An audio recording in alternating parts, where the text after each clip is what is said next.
Another day, another pag-a-assemble at DIY na naman. Dahil alam ko naman na yan lang din talaga yung gusto nyong content. Ala hindi.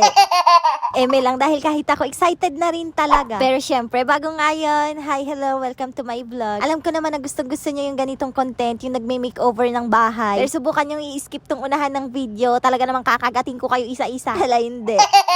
Bali, eto, nung nakaraan kasi meron nga na naman akong dumating na parcel na napakalaki na naman po na para bang akala mo, laki ng bahay niya.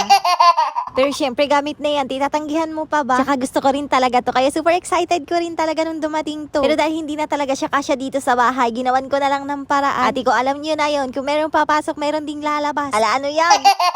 Pero bibitinin ko na nga muna kayo at hindi ko pa nga to nagagawa ng separate video. Iabangan nyo na lang kung ano yan. At syempre, dahil nanay na nga tayo, hindi na talaga mawawala sa araw-araw natin. Yung paghahatid sundo na yan. Na talaga namang sinusulit ko na dahil sa mga susunod na taon, may high school na siya. Andito nga rin pala yung kapatid ko na nagsisimula na rin mag-vlog, kaya i-follow nyo siya. Hala, lang utos pa nga. Tapos yung pinsan namin, maglilipat na rin dito sa lugar namin. Kaya ayan, nagkutuhan na muna kami. Ala, hindi.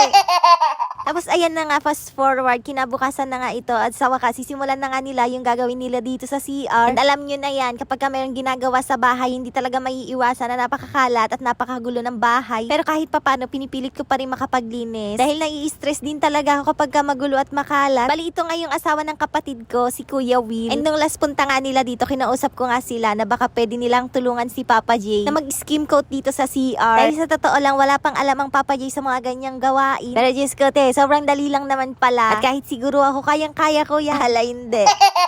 Pero sa totoo lang, sobrang hirap ng nanonood lang dahil alam nyo naman, ako talaga yung makalikot at kung ano-ano yung ginagawa sa bahay. Kaya ayan, te, sa totoo lang, nakailang silip talaga ako dyan sa mga ginagawa nila. At kung malaki lang siguro tong CR namin, pati ako nakipahid na rin siguro dyan sa kanila. Pero dahil masikip lang tong CR namin, ako hindi ko na sinubukan, tiniis ko na lang talaga. Baka imbis may matrabaho, magbungguan na lang talaga.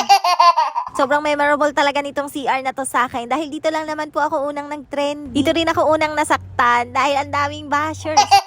Pero kita nyo naman ngayon, yung puro wallpaper na CR dati, ayan, unti-unti nang naaayos. Kayo naman ba kasi gusto nyo agad-agad eh. Ayaw nyo magtiwala sa proseso. Hala, hindi.